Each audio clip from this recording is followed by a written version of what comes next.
garu, great chief minister, and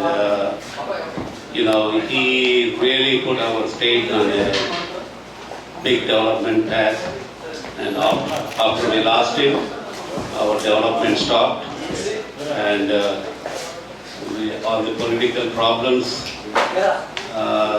బాగా ఎక్కువైనాయి రాష్ట్రంలో. దాంతో రాష్ట్రం చీలిపోయే పరిస్థితికి వచ్చింది.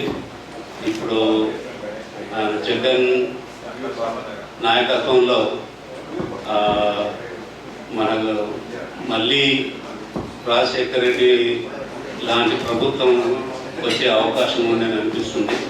కాబట్టి జగన్కు మనమంతా ప్రోత్సాహం చేసి ఆయన నాయకత్వంలో మళ్ళీ మన రాష్ట్రం వర్ధిల్లుతుందని నమ్ముతున్నాను.